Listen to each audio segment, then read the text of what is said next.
Radio Claret América presenta Sediento de ti, la palabra, fuente de vida, con el sacerdote misionero claretiano Tony Díaz. Reflexiones diarias del Evangelio. Aquí iniciamos. Bienvenidos, hermanos, a nuestras reflexiones bíblicas de las lecturas del día. Hoy es viernes de la cuarta semana de Adviento. Viernes de la cuarta semana de Adviento, y ya en este día 24 nos estamos preparando para celebrar la vigilia de la Navidad. Esta noche será la Nochebuena, cuando anticipamos ya la encarnación de nuestro Señor para celebrar este momento histórico en el cual Dios, por su propia iniciativa, decide hacerse uno con nosotros. ¿Qué tipo de Dios es este que hace a un lado su grandeza, su omnipotencia para tomar nuestra fragilidad, nuestra vulnerabilidad en su humanidad y en el proceso revelarnos el amor profundo de nuestro Padre, para así también acercarnos a su divinidad?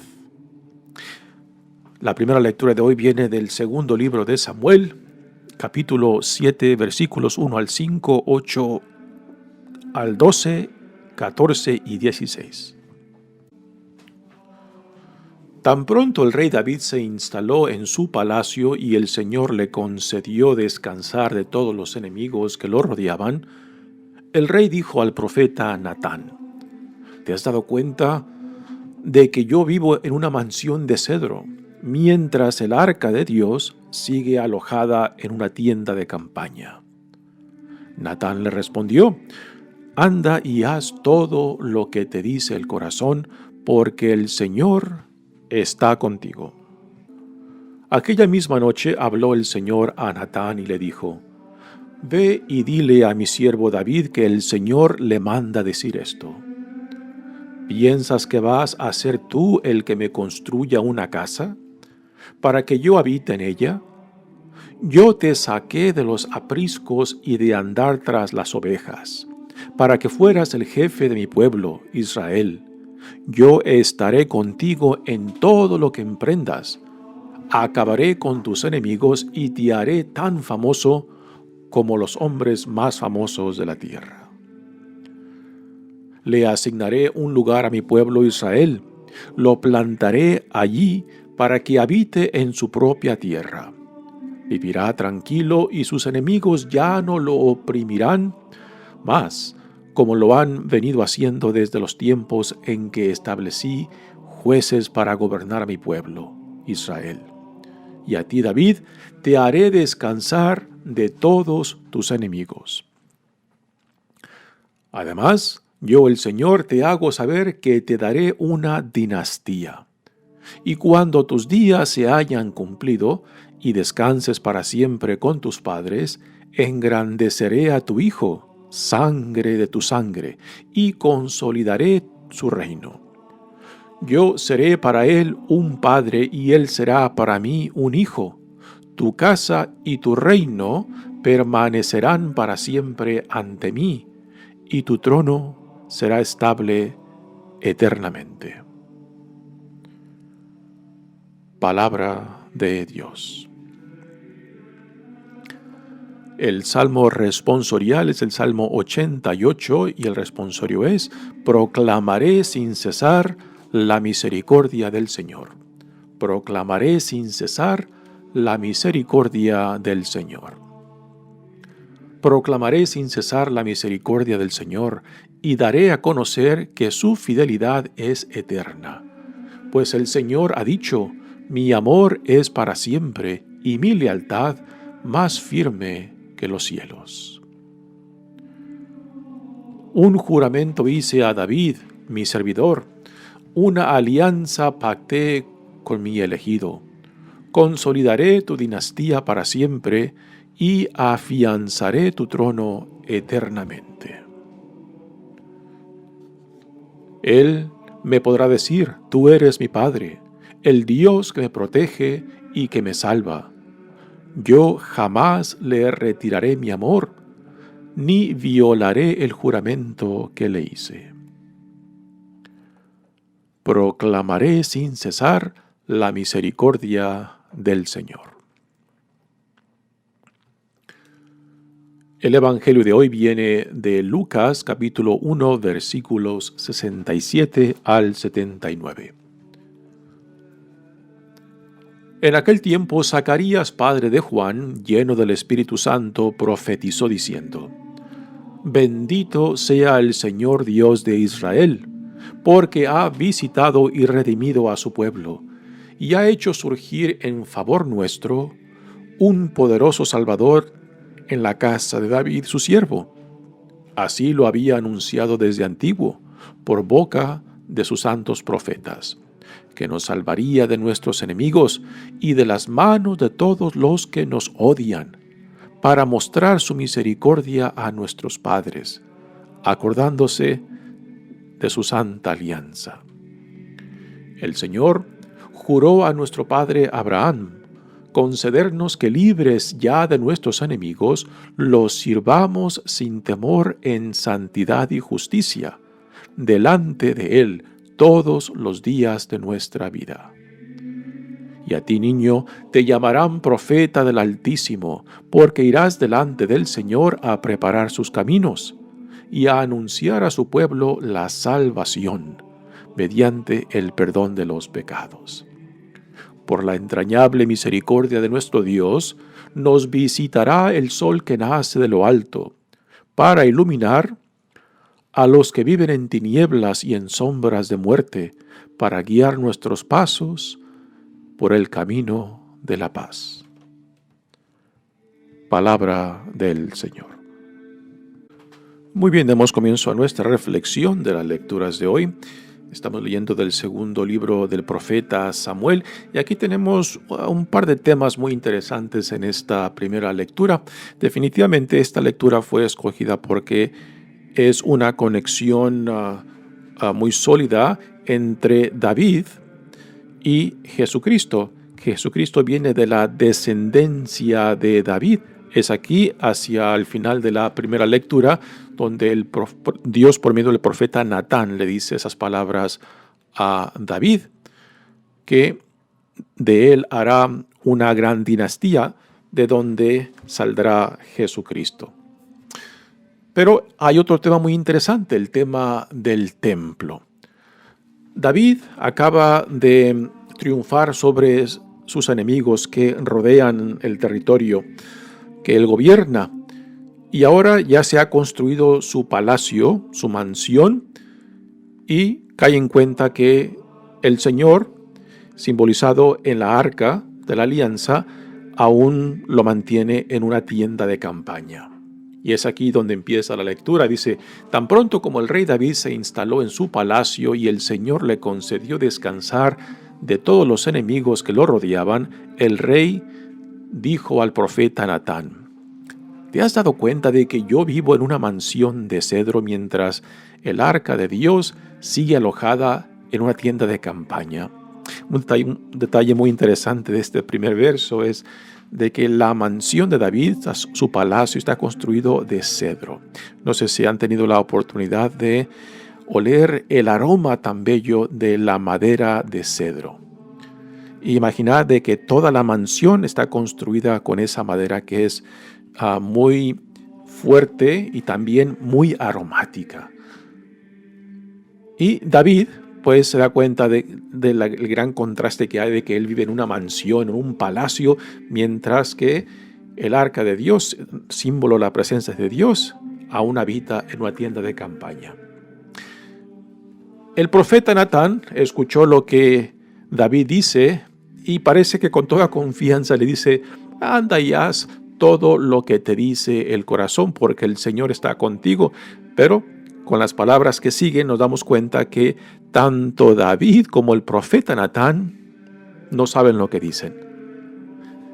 Aquella misma noche habló el Señor a Natán y le dijo: ve y dile a mi siervo David que el Señor le manda decir esto: ¿piensas que vas a ser tú el que me construya una casa para que yo habite en ella? Aquí empieza el tema del templo, que es con la dinastía de David, que se construye. No es David quien construye el templo, sino que él construye la fundación, la base, pero no la base material, sino la base de la dinastía. Aquí hay dos sentidos que podemos entender la palabra casa, la casa de Dios y la casa que hace referencia a la dinastía de David. Así que David no se le concede que construya el templo físico para Dios, pero sí construye la fundación de la dinastía de donde vendrá, donde saldrá Jesucristo, ya cientos de años después. Yo te saqué de los apriscos y de andar tras las ovejas para que fueras el jefe de mi pueblo Israel. Yo estaré contigo en todo lo que emprendas. Acabaré con tus enemigos y te haré tan famoso como los hombres más famosos de la tierra.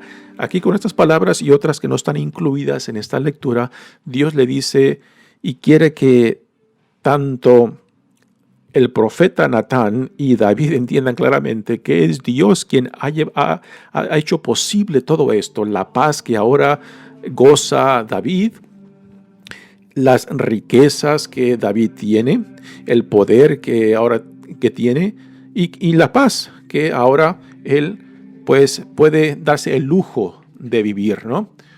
Y que todo esto lo ha proveído Dios. Y con esto también a nosotros nos recuerda, ¿no?, de que vivimos bajo la providencia de Dios. Y todo cuanto somos y poseemos, pues está en relación al Dios que en amor nos crea, en amor nos sostiene y en amor nos llama, ¿no?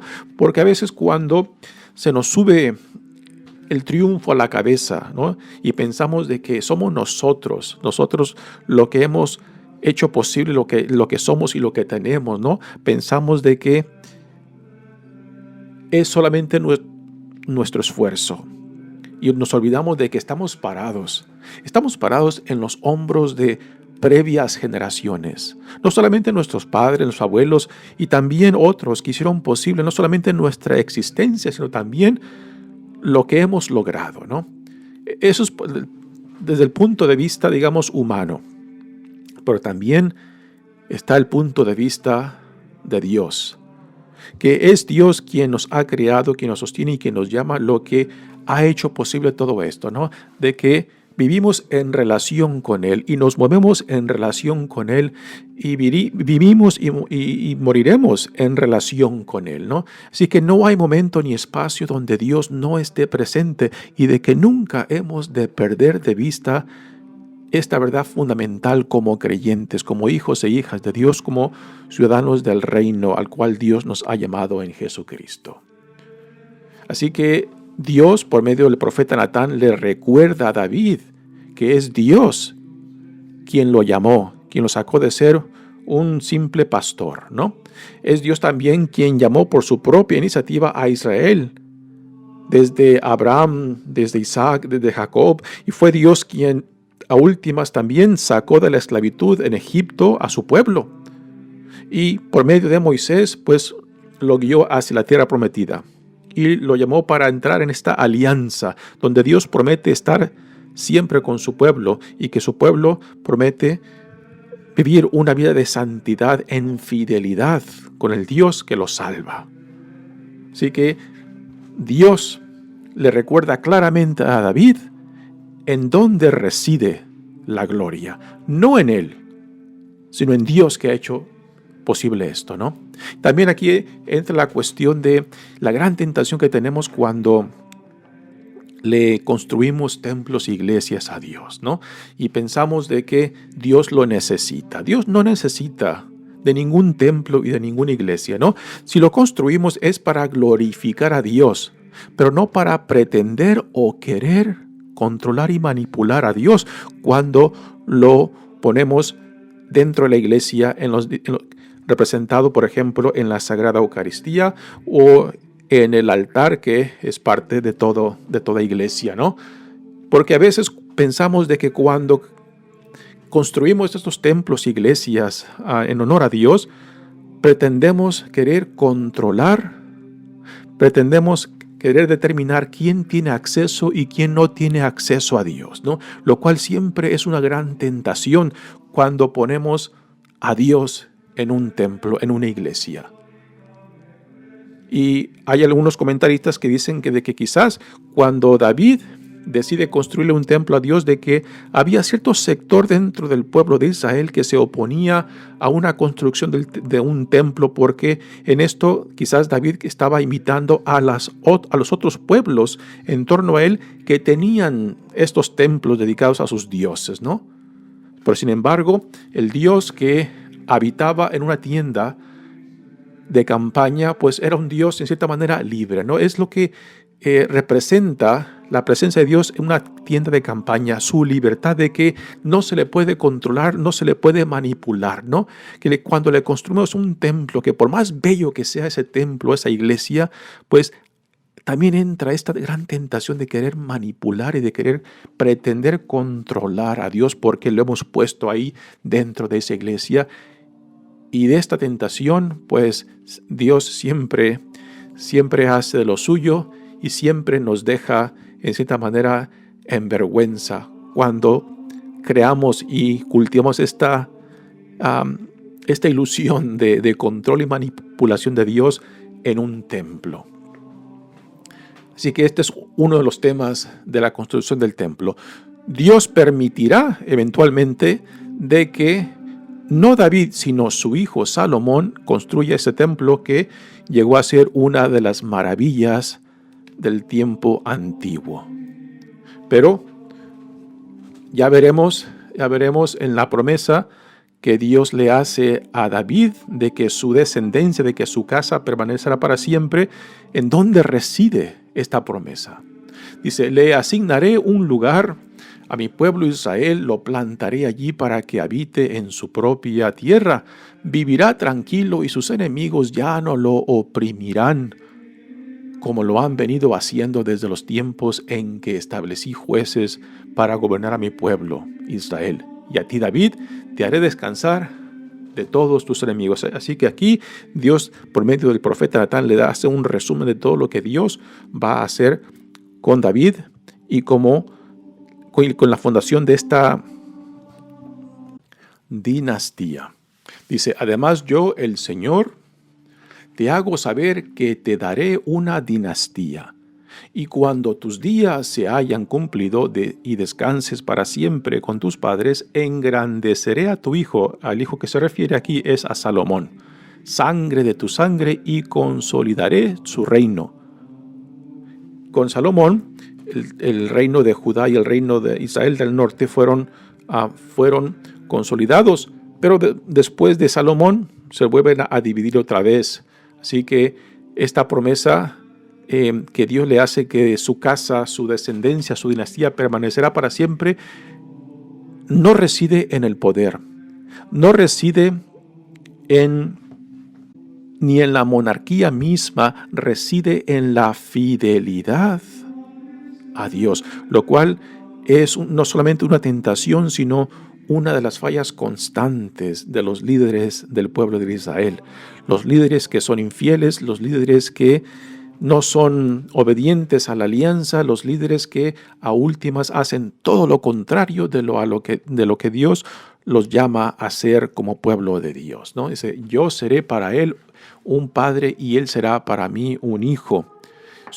Tu casa y tu reino permanecerán para siempre ante ti, y tu trono será estable eternamente. Así que esta promesa, esta profecía de Dios para David se lleva a cabo no que el poder permanecerá eterno, puesto que si los líderes, los reyes de Israel eran infieles, no eran reyes buenos o guías buenos o pastores buenos del pueblo de Dios, pues entonces esta promesa iba a ser frustrada.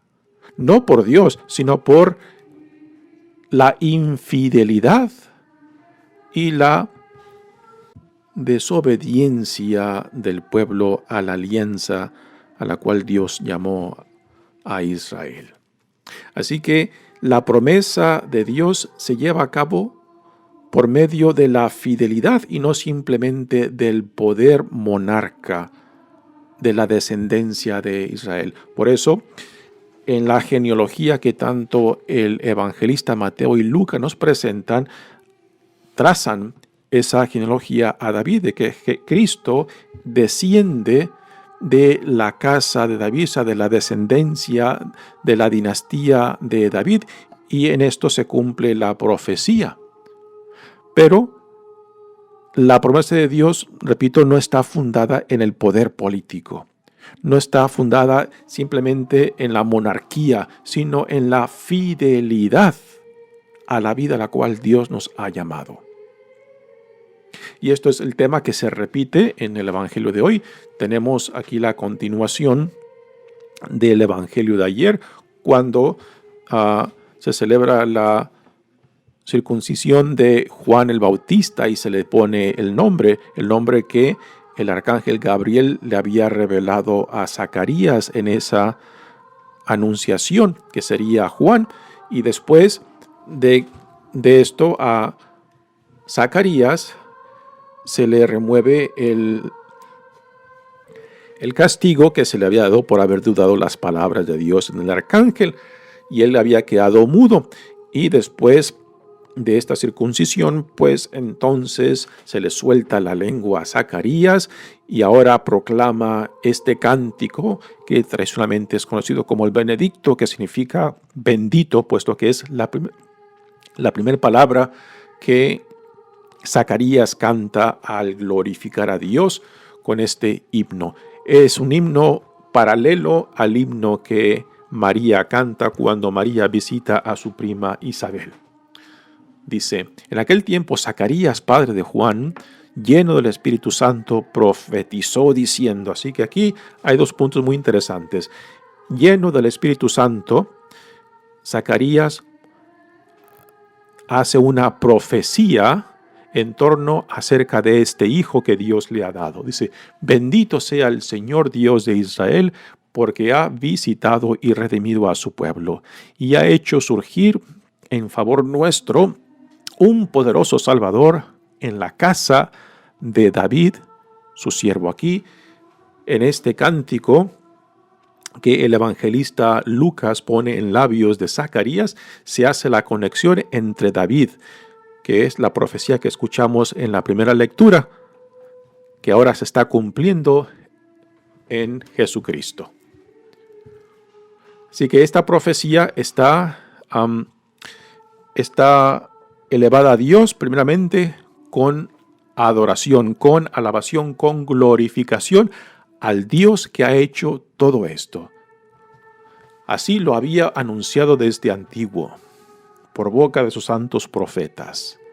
Aquí entra la tradición profética que constantemente han anunciado que Dios mandaría a su siervo, ¿no? Aquí Zacarías en este cántico hace varias conexiones y aquí hace otra con la tradición profética, que nos salvará de nuestros enemigos y de las manos de todos los que nos odian, para mostrar su misericordia a nuestros padres, acordándose de su santa alianza. Así que aquí otra vez, otra conexión que hace con los antepasados y Jesucristo es de que es por la misericordia de Dios que todo esto se está llevando a cabo, no porque el pueblo de Dios se lo ha meritado, no porque ha sido santo, sino por pura iniciativa de Dios, por la pura misericordia de Dios. Por esto nunca se nos ha de subir a la cabeza de que ya hemos llegado, de que ya lo hemos logrado, ¿no? Puesto que todo cuanto somos y poseemos es por la gracia de Dios, y por tanto la actitud fundamental del creyente, del cristiano, todo cristiano tiene que ser de gratitud por ser quien somos, por la pura misericordia, por la pura gracia, por el puro amor de Dios.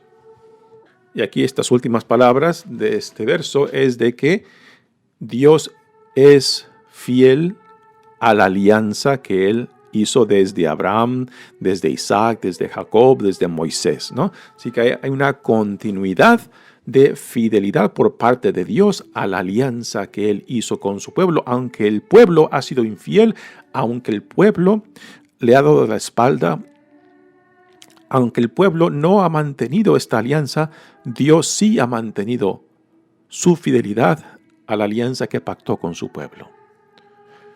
El Señor juró a nuestro padre Abraham, dice, concedernos que libres ya de nuestros enemigos, los sirvamos sin temor en santidad y justicia delante de Él todos los días de nuestra vida.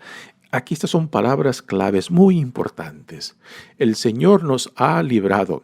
El Señor nos ha dado la paz con nuestros enemigos, no para regocijarnos sobre nuestros enemigos, no para burlarnos, no para sentirnos superiores, sino que para que les sirvamos con santidad y justicia. Este es el por qué Dios ha venido a nosotros, para que al reconocer que somos quien somos por la pura gracia de Dios, de que nuestro llamado entonces es a la santidad y a la justicia, que es un tema constante en la tradición profética. Y aquí entra una pregunta muy importante, muy fundamental para nosotros, ¿no? ¿Qué es lo que nosotros como personas, como familias, como comunidad, como iglesia, manifestamos hacia afuera?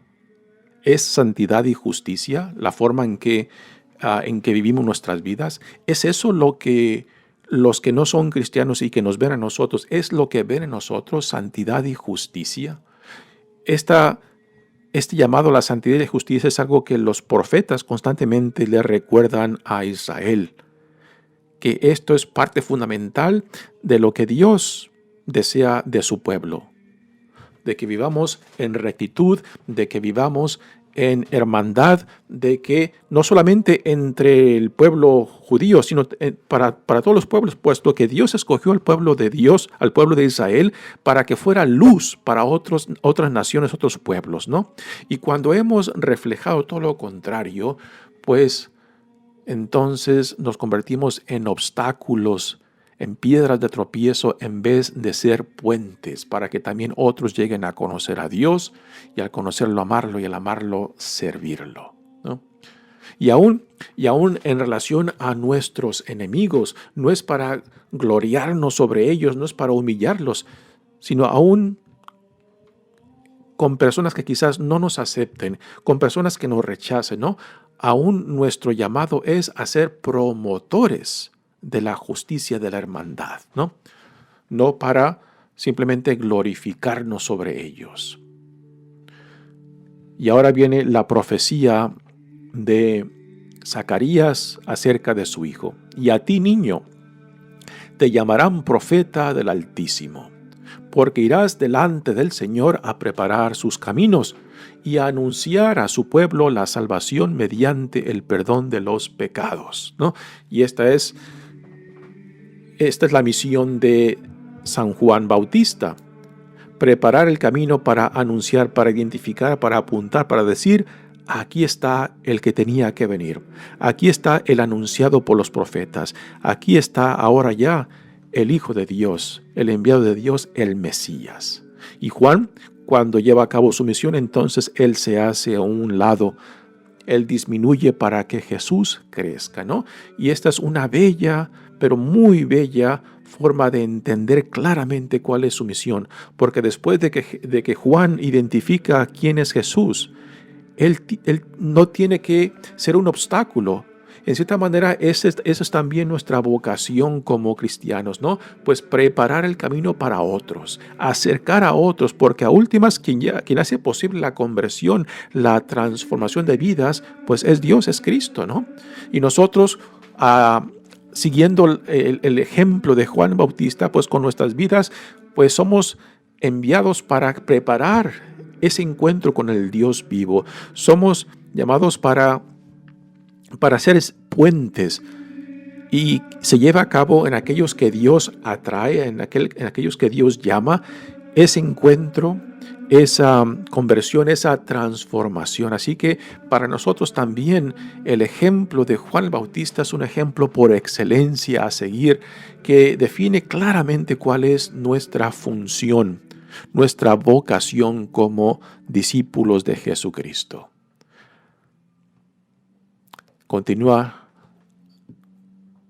la lectura del Evangelio diciendo: por la entrañable misericordia de nuestro Dios, por su misericordia, nuevamente, nos visitará el sol que nace de lo alto, Jesucristo, para iluminar a los que viven en tinieblas y en sombras de muerte, para guiar nuestros pasos por el camino de la paz. Y aquí por paz no se refiere a la ausencia de problemas, de dificultades o conflictos. Aquí el camino de la paz es el camino de Cristo, de que aún en medio de dificultades, tribulaciones y aún en medio de conflictos, se puede vivir la paz cuando estamos totalmente identificados con Cristo mismo. Aún en medio de la oscuridad puede brillar la presencia de Dios.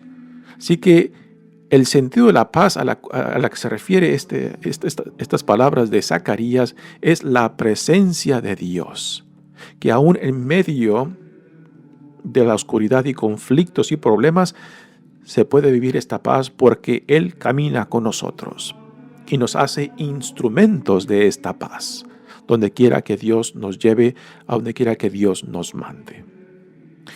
Mi nombre es Padre Tony Díaz, misionero claretiano. Que Dios los bendiga. Radio Claret América presentó Sediento de ti, la palabra. Fuente de vida. Sus comentarios son importantes. Contáctenos en radioclaretamerica@gmail.com.